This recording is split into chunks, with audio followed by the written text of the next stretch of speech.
with Scott Allen. Hello, I am your host, Scott Allen, and this is Phronesis, Practical Wisdom for Leaders. If the topic is leadership, I'm in. I've spent more than 20 years in the field teaching, learning, writing, and questioning. When I'm not working on Phronesis, I travel, delivering keynotes, working with individuals and teams, and helping people from organizations across industries become better leaders. Want to learn more? Visit me at scottjallen.net. Phronesis offers a smart, fast-paced discussion about all things leadership. We explore relevant topics and incorporate practical tips to help you make a difference in how you lead and live. Listen Notes lists Phronesis in the top 3% of podcasts worldwide. Phronesis is the official podcast of the International Leadership Association. ILA brings together those who teach, study, and develop leadership, advancing leadership knowledge and practice for a better world. Learn more at ila-net.org. Finally, if you enjoy Phronesis, please subscribe to stay current on our weekly episodes.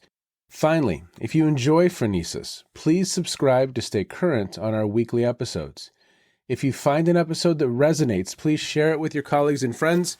And if you want more content, subscribe to my newsletter, The Leader's Edge.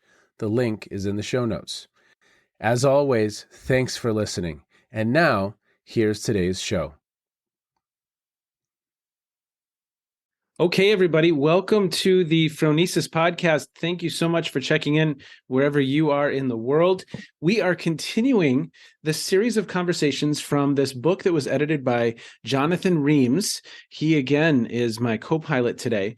And today we have Dr. Jimmy Parker. He is a developmental psychologist and executive coach that helps leaders accelerate large-scale organizational and cultural transformations.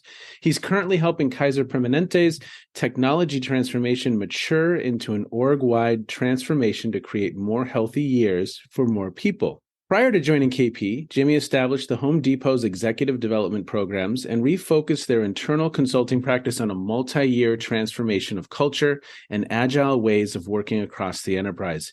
His background includes a variety of roles such as agile software product manager, enterprise learning strategist, helicopter instructor pilot, and military officer.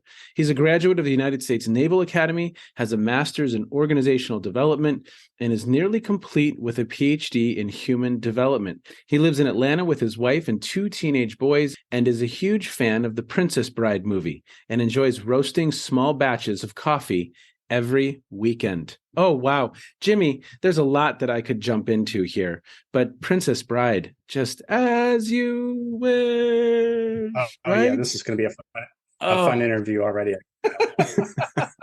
Such a great film, so many wonderful lines. And one of the wins, I think, as parents that my wife and I have achieved is that at random points, our children will quote from either the Holy Grail or the Princess Bride. And it's always just, we look at each other from across the kitchen and say, okay, we're winning.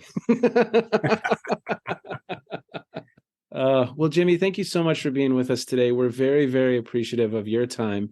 And Jonathan, how are you, sir? I'm good, and I'm really looking forward to this too. So I think I got to know you, Jimmy, 3-4 years ago through a mutual friend, John Oliver, and have kept up with your dissertation work and have been really, learning a lot through tagging along on the journey. But for today, what I want to do, because there's so much that you have to offer, and we're going to just give the listeners just some snippets of these different chunks. In the book chapter, you talk a little bit about how you got into leadership in the military context. Could you say a little bit about that? Yeah, sure. Oh my goodness. I was halfway through military academy, and I had the opportunity to be kind of like the equivalent of a drill instructor, but for officers, sort of new freshmen coming into that school. There was a 6-week, very intensive period, and I got to be a squad leader. And that was my first taste of leadership ever. I don't know, there was just something in me that sort of lit up, and it wasn't like the ego boost, that gave me a lift. It was just, I had some responsibility for really the development of other people. And I just took it seriously, and I slept better at night, and I was more happy, even though it was a very intense environment. So I was like, what is that? And I realized later it was like my first real taste of like a life purpose kind of thing. Cool. And how did that translate into your corporate life? That grew from those very early days in the military. And I was in the Marines flying helicopters for about 11 years total. And during that time, that interest in leadership grew and grew. It started off me wanting to be the best leader that I could, obviously. And that led me naturally into the self-help aisles of the bookstores and really just doing the best I could to be a good leader, but really development in all domains, the best parent I could be, the best partner, spouse, that I could be, and spiritual growth, like all kinds of, everything, sort of development and growth and learning of sort of all kinds just really grabbed me. And then at some point toward the end of that 11-year period in the military, I realized I wanted to share what I was learning. So what started off me wanting to be the best leader that I could really morphed into wanting to build the best leaders that I could. And that obviously took me on a different track. And I realized that if I were to stay in the military, my opportunities would be fairly limited in that new sort of career trajectory that really was sort of calling me. And so I once I fulfilled my service commitment, I opted for a job with more flexibility that allowed me to pursue the track I'm on now. As you were speaking, it made me think of my conversation with Doug Lindsay. Doug is at the United States Air Force Academy and is the editor of the Journal of Character and Leadership Development.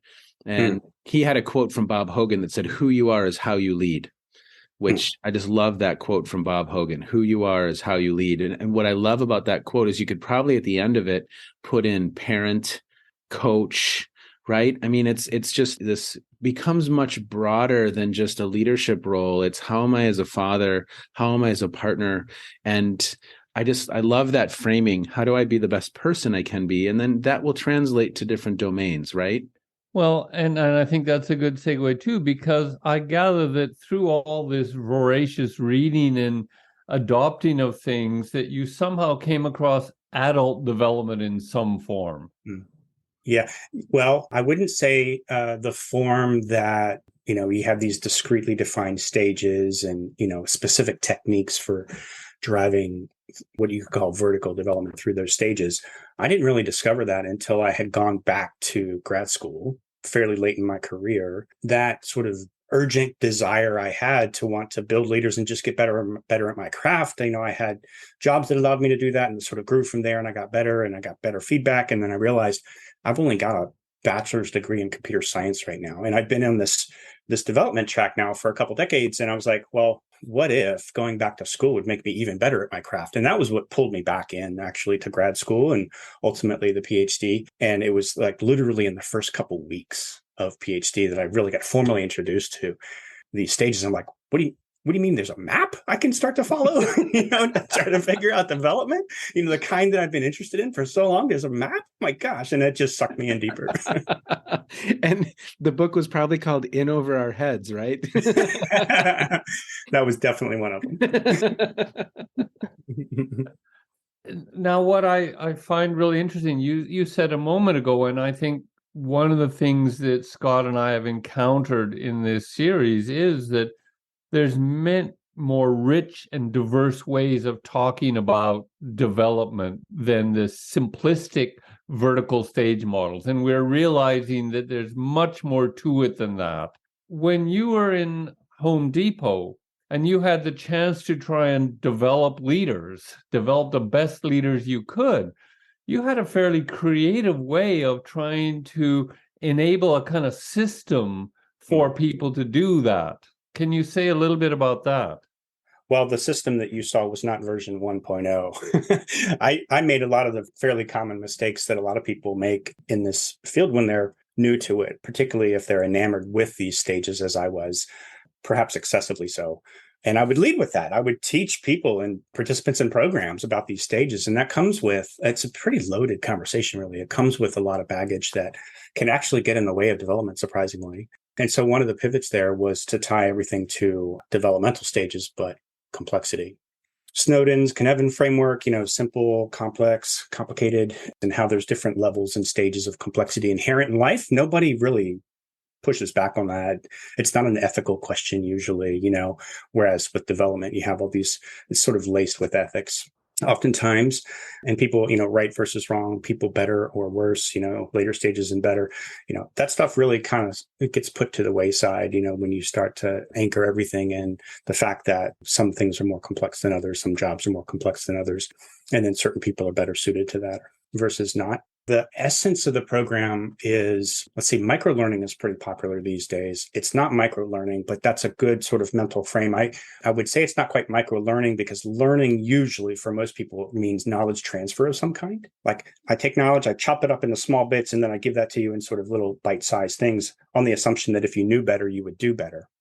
That's the assumption that I don't think is accurate. And I've been trying to sort of help people, cross that knowing doing gap we humans seem to have, even to build our own habits that we want to. We struggle quite a lot. So instead of micro learning, I would call it like micro experiences, maybe, where there's, instead of just the learning or the acquisition of new knowledge, it's a micro task, it's a micro action, it's a micro experience that we design for them to do on the job.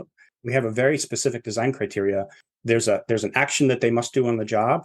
Usually you can't complete it by looking at your screen. You got to go do something, talk to someone, have a certain kind of meeting or conversation or something. And then there's a reflection question that you answer after completing that task. Both together, that pairing of action and sort of a reflection, a question that they have to answer, is designed to take 60 minutes or less, no more. So that's the micro piece, the sort of bite-sized piece. And then we build one of those pairings per week. And then we build a program around that to sort of get people doing and reflecting and many, many reps over time instead of the fire hose effect that you can get in the classroom. We call it more like the drip method. Jimmy, I just love that. That is, I have not heard of someone implementing anything like this. Did you have a model that you looked to, or was this your creative process of saying, look, we need to get people out experiencing these things, engaging in that work? That's just, I'm so interested in knowing what you found from that experience. Yeah, in some ways you could say it was mine, and in many ways you can say that it wasn't really, because the reading that I had sort of done over time naturally led me away from learning is knowledge acquisition and more around habit formation techniques and experiential learning, and John Dewey and all the sort of original folks that really helped us understand how humans really do fundamentally change in sort of meaningful, deep ways, for good, a sticky kind of change. And it was through sort of studying that stuff that I naturally just started bracketing in toward this approach. And one of the things that was the big shift was when I realized this type of growth often takes place in its most sort of concentrated and popular forms in an offsite of some kind. You go leave the workplace and you go into the forest or something, for a while, and you've got expert facilitators, and you can have some amazing transformative experiences, life-changing. People never forget that. They come back and they're different for life. I really wanted to figure out how to crack that nut without having to leave the workplace, by leveraging the workplace. And this more the spirit of, an everyone culture, another Bob Keegan book, of how we can leverage that environment itself as a developmental stimulant, because most adults spend most of their lives in an organization of some kind. Why leave that place in order to drive development? Yeah. Yes. I mean, exactly. Because how do we, and this is a similar hunt that I have been on for more than a decade now. How do we design interventions that are in the flow of work, right? So I had Joe Raylan on a few months back, and we had a conversation about some of his work. And as you know, the action learning and that whole kind of stream of literature. But how do we align it with the flow? And how do we keep it so very, very close to the work so that it's a with versus an other, right? Yeah, exactly. Building these kinds of programs and attempting to do them at scale had just tons and tons of lessons learned. There's a whole chapter or series of chapters I could probably write just about the design requirements. What a strong task on the job tasks, kind of looks like. You got to tick certain boxes in order for it to be really have the most amount of developmental juice. And then, there's a whole environment ecosystem that goes around that, around small group peer learning. How big should the groups be?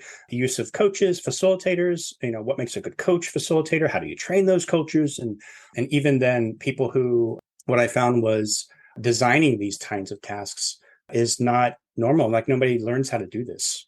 Instructional designers are equipped, trained, and certified to design instruction. That's learning by knowledge transfer. Yes.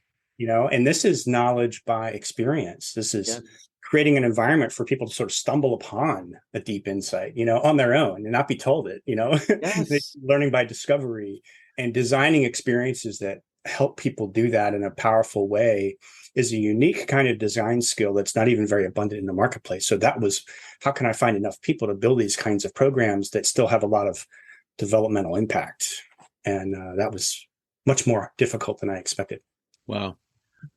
And I'm thinking what you're describing is a lot like what we saw at ILA from Mike Mascolo, who is deep into skill theory and this model of do and reflect. And it's very similar to Theo Dawson, who you also interviewed, Scott, that model of learning skills.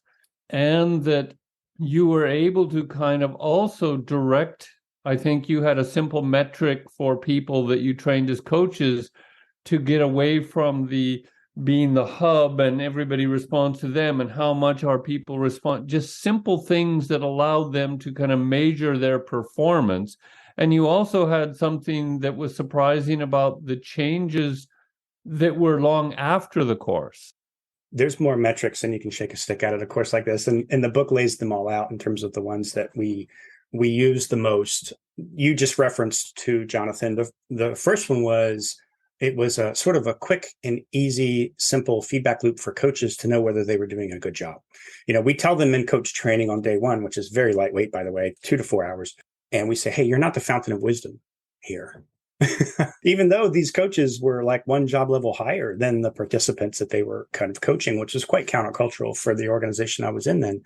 At the end of each weekly session that they would have, helped facilitate, there's 2 questions and both of them are measured on a 1 to 5 scale.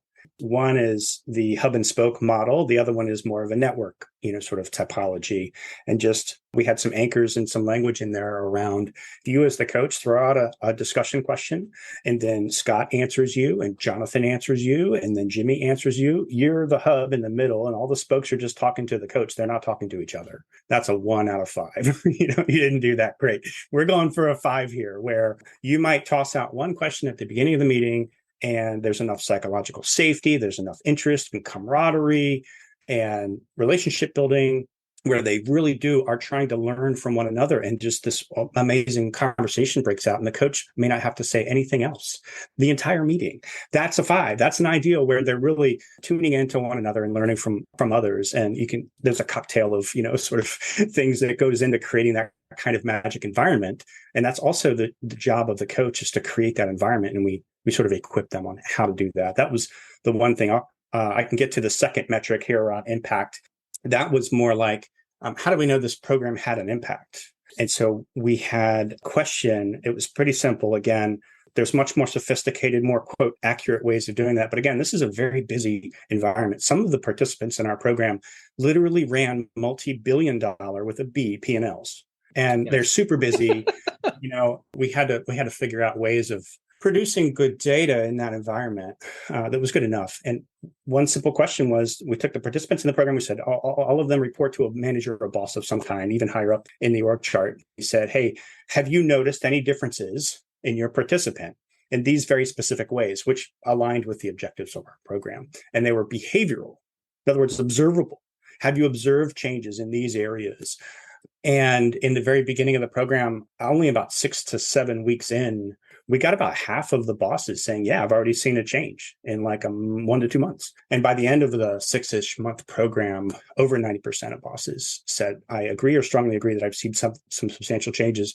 This is also surprising because the people who went into this program in the first couple years, these were our highest potential leaders. These were our leaders who had already been tagged as being some of the best that we have.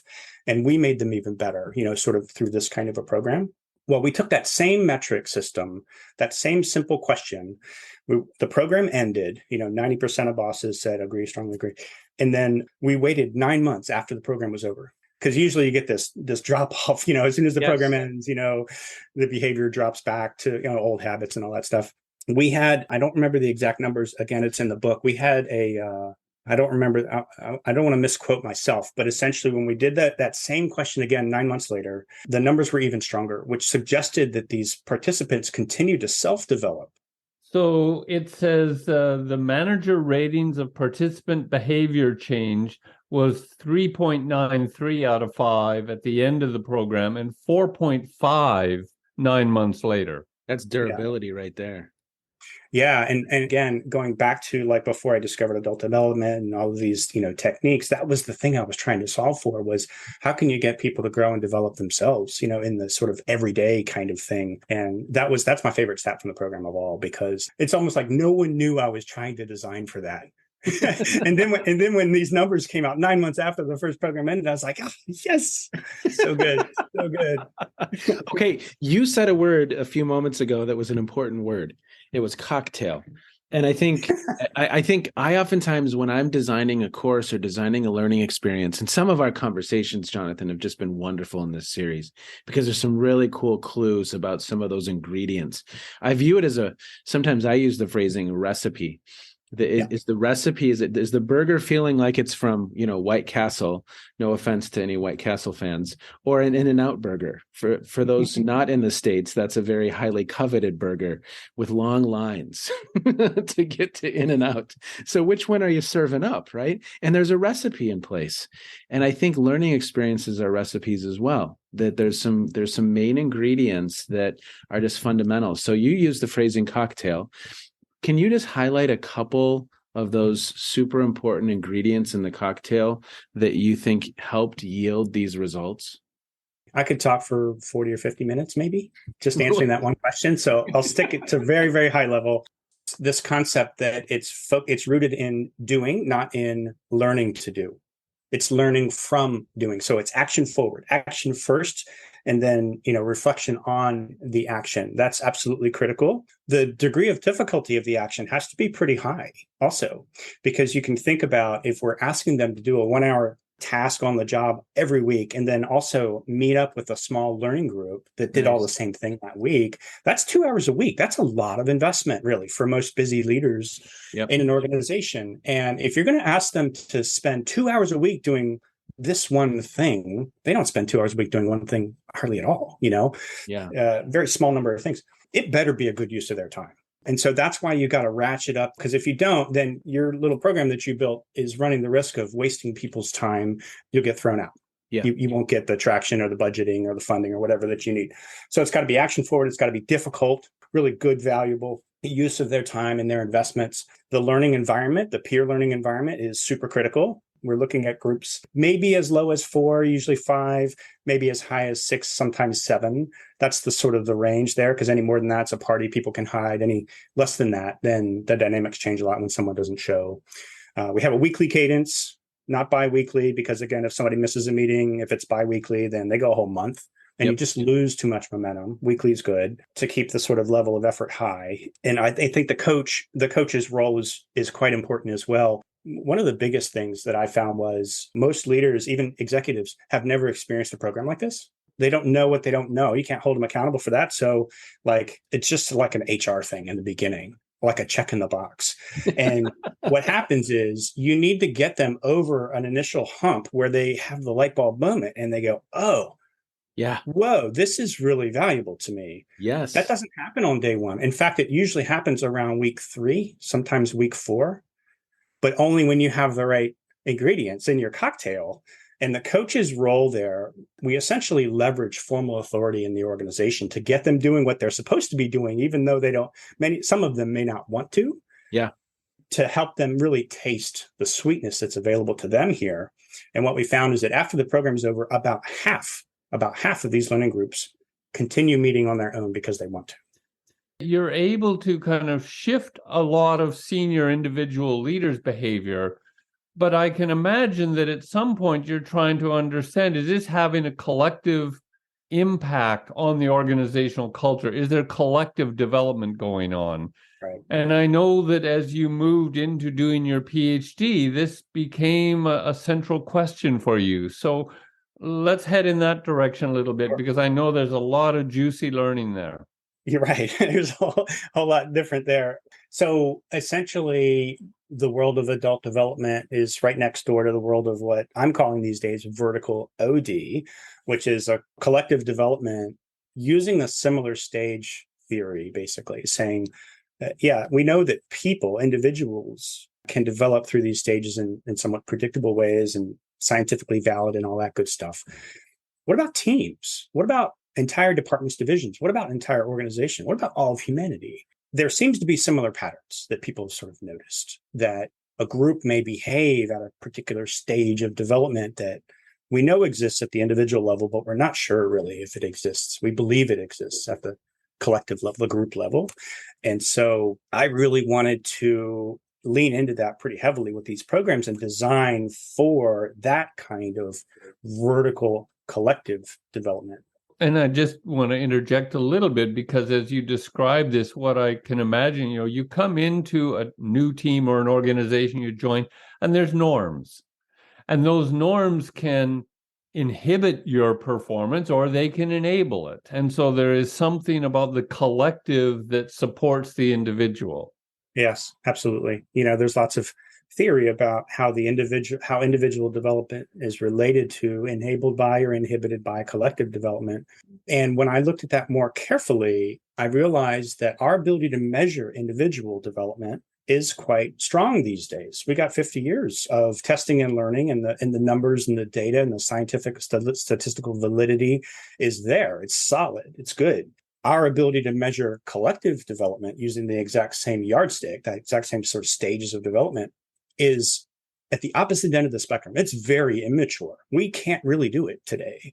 And that was what I did my dissertation research on, was how are all the ways that it's been done? What are the advantages, disadvantages of all of those ways? I sort of cataloged all of that stuff. That was my literature review. And then I invented a new approach to sort of do it in a way that no one had done, in hopes of maximizing the advantages of everything that had been done before and minimizing the disadvantages. Had a pretty surprising result.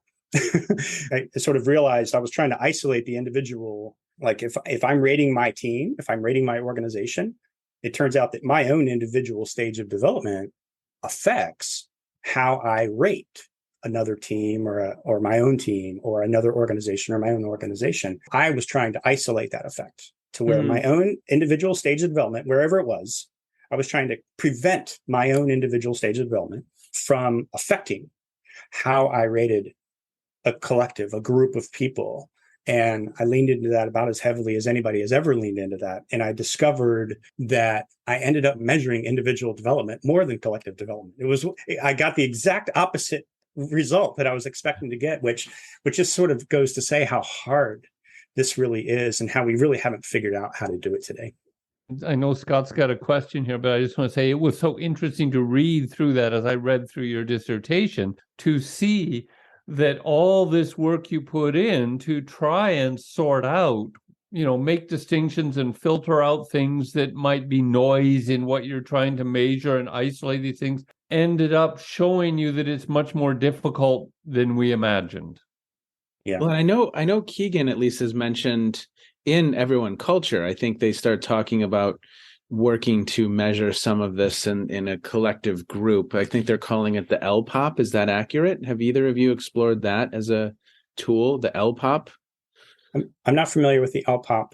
I'm interested to see what kind of assessment that it is, because again, that was part of my work, was to sort of canvas the entire field of development and organize all of the ways people have tried to assess this in sort of a different sort of a framework that I had ended up creating. And my guess is it probably fits into one of those. Yeah. Well, could you say something a little bit then about, because I know you talk, for instance, about models that ask people to kind of match descriptions, or other models that do other kind of things, and you ended up looking at polarities. So could you say a little bit about the high level descriptions of typical ways people try to do that? So broadly speaking, without getting too nerdy and putting everyone to sleep here, the ways that vertical complexity or vertical development has been assessed, you can sort of put it into two broad buckets. The first one that came online first and is pretty popular is what I like to call content matching. And it's basically saying, hey, through our research, we've discovered that people at this stage of development, They do these things, they say these things, they behave these ways, they believe these things, they have these value systems, that type of thing, in sort of defining a discrete stage. But at the next stage, things change and they believe different things and they say different things and they do different things or can do different things. Most stage-based models of vertical development have these sort of rich, thick descriptions at each stage of development. Okay. And so if I'm an assessor and I want to figure out what stage you're at or your team's at or something like that, I just observe you for a while, map it back to my definitions, and then render my opinion. And so I'm comparing what I see in you to what's in my manual, my scoring manual. And so that's what I call that. It's a comparison-based assessment. Content matching. I'm matching, what I'm seeing to content that's in a stage-based manual. Other theorists had identified that as a person grows through these stages, we also see some sort of meta properties that sort of change or alternate and flip back and forth, throughout the stages. And one of them is sort of an individual orientation, all about me, and then a collective orientation at the next stage, all about we. And then at the next stage, they continue development, and suddenly it flips backwards again to all about me, but in a slightly different way. But again, the focus is back on me again. And you continue to develop now 4 stages beyond from when I started. And it's, again, back to we in a different way, a more profound way, a bigger way, And so that one little like rocking chair back and forth throughout the developmental stages of individual orientation and a collective orientation, back and forth as one actually develops, has become one of multiple parameters that people have also used as the basis of a stage assessment.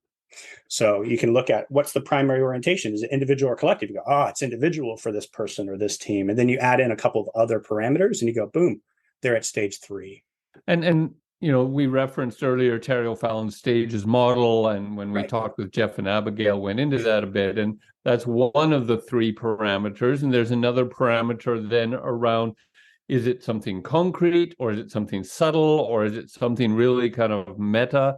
And then another one around active and passive, I believe. So there's kind of 3 criteria that you can look at, and they kind of move in different constellations. So that's right. The second model. How did you try and then design your study trying to mitigate the challenges of measuring collective development, having given the review you did and know that content matching wasn't probably what you wanted to do and other things weren't? So how did you end up where you did? Essentially, what I found was, if you're going to do collective developmental measurement, if you're going to try to measure a stage of a collective, you got to canvass a lot of people. And you can't interview a lot of people to any reasonable amount you can't do it cheaply or quickly. So you have to use surveys. That's kind of like everybody's using surveys. Most people are using surveys in this space. And everyone is using a content matching approach. In other words, there's a multiple choice question, said my teams behaves like this, and you got option A, B, C, D, and each option correlates directly to a particular stage of development, right? So you just take the content out of the scoring manual, you drop a multiple choice question, and then people say, oh yeah, that's like me, or that's like my organization, or whatever. And then, you create a list of 10 or 20 or 30 of those, and then, you just do the math. What I found was, and this is pretty well known, some studies have sort of proven that most people have a natural intuition about which of those options are developmentally early or later. They don't have to know adult development theory. They don't have to know anything about the stages. They just sort of intuitively know that. And if you ask them to arrange them in order from least developmental to most developmental, most of them will get it right 90% of the time. And think about it. If you know how those answers are arranged, like that introduces all kinds of bias. Halo horns effect, like if I'm rating you, Jonathan, and I like you, I might rate you at a later stage of development than I really should, than you really are, just because I like you. And if I don't like you, that's called the horns effect. I might rate you, less favorably, even if it has little to do with your actual stages of development. And so we found that true with people think about organizations. There's a halo horns effect. There's also the well-known, well-documented in item response theory problem of people rating themselves more highly than they should. It's a very common effect. And so what I tried to do was I tried to come up with not multiple choice, but fixed choice questions where when somebody read the question, you still had a fixed number of choices to choose from. But I tried to design so that people would not know which options were developmentally earlier or later than others. And it turns out that the content matching approach naturally feeds into a multiple choice question where you have all of those problems. And so that was where I switched not from a content matching approach to assessment, but to a pattern matching approach using these parameters that are more difficult to explain, frankly. But the advantage of them is most people, they don't know how individual versus collective orientation maps back to a developmental stage. It's completely lost on them. And so they're just sort of free to answer, more honestly, I guess, with fewer biases. So what I recall was you were using kind of a polarities approach. These things look like they could be equally applicable, and they would pick one or the other. Yeah, instead of a multiple choice question, I went with slider questions, where you literally have a slider, there's a ball in the middle of it, and the person answering that question will move that ball left or right to represent the relative weighting of the two anchors at the ends. The way to do this properly is you craft the anchors at the end of each slider so that they're either equally positive and desirable, equally negative or undesirable, or equally indifferent. They didn't know which side was more developmentally earlier or later. In fact, the answer to any one question did not arrive at a stage theory. There was some math and some magic under the hood with the calculations that allowed me to combine questions to arrive at a developmental assessment using, Terry O'Fallon's stages model under the hood to do that after people had answered all the questions. Wow. But yeah, most people didn't know whether they were answering in a way that was developmentally earlier. They couldn't tell. And so when we did the analysis and it correlated quite strongly with measures of vertical complexity of the inherent work that people are in, which is sort of a proxy for individual development. That's what told us that, wow, people really were answering in a way that more reflected their own developmental stage than the stage of the organization they were supposedly evaluating. So given that finding, did you find anything interesting, though, about how you understand collective development or organizational culture, the complexity of work in relation to how people look at it? What could you take away, in a sense, of understanding organizational culture and its development in relation to leadership? The reason that people are focused on this topic is because it seems very interesting. It seems plausible that there are these sort of stages of way people act with one another, norms, cultural norms. They seem to be different. Nobody discredits that. It seems that you can probably at some point lay them on a spectrum of more complexity, less complexity. We just haven't figured out how to measure that just yet. So we don't really know for sure. And so I would say, Jonathan, if anything, I'm approaching that particular question today with much more modesty than I ever have. There's lots of consultants in this space that say this organization that I've worked in for 3 years is at orange stage of development or 3.5 or, you name it. And I'm just like, I'm not sure that we really even have a way to confidently assert that right now. The finding that I would say is you gained a healthy degree of perspectival humility. Yes, indeed. Yes. I've never more humility. I've never heard that phrasing. Perspectival? Is that a word, Jonathan? Perspectival humility, yes. Wow. But it is the awareness, and I think this is a good example that for myself, understanding development has moved from simple stage descriptions to where you realize those were just conveniences that are not really at the heart of what we're trying to study or what we're experiencing or how we're experiencing it. And so you realize that the enculturation or models you absorb actually get in the way of understanding the phenomena more deeply. And when you dig into it like you did with your PhD, that's the result in essence. I'd say probably the even bigger surprise and, oh my gosh, how can that be true, is that even the world of OD, the whole world of OD, not just this narrow slice of vertical OD, vertical development, but all of OD, there's the letter D in OD means development. And I thought that was an appeal to a broader developmental spectrum where you can say this organization is further along on the spectrum. There's nothing like that anywhere in OD. And so that's why most people in OD, you'll often see the acronym now be ODC, OD and change, organizational development and change, because clearly we can change an organization from some current state to some future state. But to assert that that's more development, that they are developed more than they were before, you have to make all kinds of assumptions. And it's really becomes quite a slippery slope. You can say that they've changed, but to say that they've developed, that's a different story. And that's kind of, again, what my literature review sort of discovered, where we really have a measurement problem, that we don't know how to measure organizations, collectives, teams, cultures. Okay, as we begin to wind down, I'm going to switch gears on you. And this is going to be a little bit of a hard left turn. But I Okay. really am interested in this question. Okay, Jimmy, you ready? What did you learn? What do we know from instructing helicopter pilots that we need to employ in developing leaders, helping individuals be more successful when serving in these really challenging roles? What does instructing helicopter pilots do better than we do in leader education, development, etc.? Well, first of all, I absolutely love the question because I have had a bit of a multidisciplinary background, and I've seen sort of the benefits of trying to solve similar problems, but in completely different domains, different people, different language even. And so I love that you're bringing together like my first love, my act one of my life, with this sort of act two in the corporate world, and even act three now as a academic. A great article by King and Nesbitt looked at the leadership development industry, and they looked at the factors that sort of drive that industry, like in the form of like buyers and sellers, right? You've got providers of leadership development solutions, and you've got people who buy those solutions, right?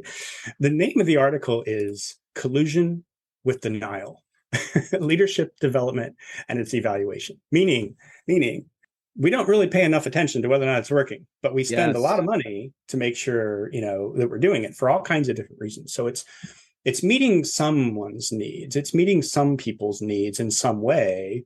And in many cases, it might just be to offer some perks to our high potential leaders or because they're in this prestigious program. And that's really the end of it. But is it making a darn bit of difference? Is it helping to change people in a healthy way? Is it helping the organization achieve its mission or not? Those connections are usually not even looked at. And usually when you've got somebody that leans into that pretty heavily to say, here's what the numbers say, it's usually pretty disappointing. And so you've got this whole industry here where you could say buyers and sellers are sort of colluding, but denying the fact that it doesn't really work. You don't get any of that in the military. To go back to like training pilots and stuff like that, like results matter. We pay attention and we measure and we make sure that our investments are producing the return that we want. If not, we pivot and make sure that the mission is first and foremost. And that's true for military. It's true for many organizations, and including nonprofits. You've got a mission and you want to do good in the world. And how does development tie into that? Does your organizational strategy, is it supported by a developmental strategy for people, for teams, for organizations? And that's been another area that I've really sort of worked hard to try to make those threads connect, as explicitly as possible, so that this becomes an enabler of business strategy, of organizational strategy, of our overarching mission that we're all here to do. Love it. Thank you, sir. At least for me, as I reflect on our conversation, we went to a lot of different places in the quote unquote pool. And I just absolutely love, I think we said this before we jumped on to the actual recording, but love it when we're speaking with someone who is that scholar practitioner, that individual who has these really big, interesting, cool, fun questions rooted in that literature, and then has a space in organizational life where we're really working to operationalize some of this and the experimentation and the innovation and the creativity. It's just beautiful. It's wonderful. So thank you for the work that you do. We appreciate it. This has been fun. And I just have to say that I deny the label scholar practitioner. I do not identify as a scholar practitioner. If anything, it's practitioner scholar. Okay. Practitioner first. Well, but I have to say that your dissertation and the defense meeting you had was one of the most riveting, engaging, and robust defenses I've ever been to. Oh, thank you. Very kind. That says a lot. Well, Jimmy, hope you will come back. Thank you so much for your time today, sir. We really appreciate it. It's been fun. Thanks, Scott. Thank you, Jonathan. Jonathan, another one of those conversations where I just love that we have someone in an organization trying to operationalize, experimenting, trying to move this thinking forward by acting, by really, again, running experiments to see how we can move the needle here. Love it. I have so much respect for Jimmy and what he's doing, because not only is he in an organization applying these things, but his scholarly inquiry was just astounding. I was at his Ph.D, oral. It just blew people away. And that led to the title, we have a measurement problem. Houston. And it is so true that we are able to measure some things in approximations, but we often take those approximations to be more serious than we should really. And I think the next thing was, and he got into this, the whole thing of OD work, organizational development. What does development mean in OD? And how do you try and measure that? And that was a lot of his dissertation research, and seeing that, hey, there is nothing out there that really does this well. We really have a problem here. Again, this, what the personal background, this taste of leadership in the military early on. Yes. And then this led to the DRIP method of corporate leader development, leveraging the work environment as a stimulus. So it's not putting people in the classroom so much as giving them little tasks to do in the job that are designed in an elegant way to help them learn. And then the simple way he helped do the instructional design to create a real kind of knowledge transfer and reflective process, instead of just experience stuff and whatever happens. He talked about these simple metrics he used. He had senior executives as coaches or facilitators. They're not trained for this. So he just said, look, it reminds me of Tim Galloway. Just what do you ask them to pay attention to? Well, notice how many interactions between other people there are compared to how much you're answering. And just getting them to pay attention to that improves the quality of interactions in the group. And this thing of the durability, tracking observable behavioral changes, so that the metrics on are people behaving differently from the people around them and their managers actually improved 9 months later. There wasn't this kind of drop off of the training. No, it was actually very durable, and he was designing for that. And then the dissertation research, where he got the opposite result of his intentions on trying to understand organizational or collective development, and seeing that this idea of individual development, how individuals perceive and make sense of the organization, came through more than the sense of a collective entity around that. He also had such a rich overview of how adult development measures are categorized, this notion of a natural intuitive knowledge of developmental sequences, and really what came through was this healthy dose of perspectival humility. And it gets back into some themes that even in our own debriefs of these episodes that we've been engaged in, that as the context shifts, as what's happening around us adjusts, do we have humility? Do we maintain curiosity? Are we passionately, what was the phrasing we used a couple episodes back? Passionately detached curiosity. Detached curiosity. Passionately detached curiosity. Yes. Curiosity, but then there's a humility in that as well, right? In that Indeed. Curiosity. This goes back to Edgar Schein's phrase that I love so much: access your ignorance. To really ground your inquiry in a place of recognizing this humility of your perspective that you don't know. Yes. Yep. Incredible stuff, Jonathan. Thank you so much. As always, it's a pleasure. Appreciate it. Be well, and we'll talk again soon. You have just finished another episode of Practical Wisdom for Leaders with Scott Allen. To contact me, visit scottjallen.net or send me a note at scott@scottjallen.net. I'm also on LinkedIn, so let's connect. If you have feedback, I'd love to hear it. And as always, thank you so much for listening. And now here's my daughter, Emily, with the outro.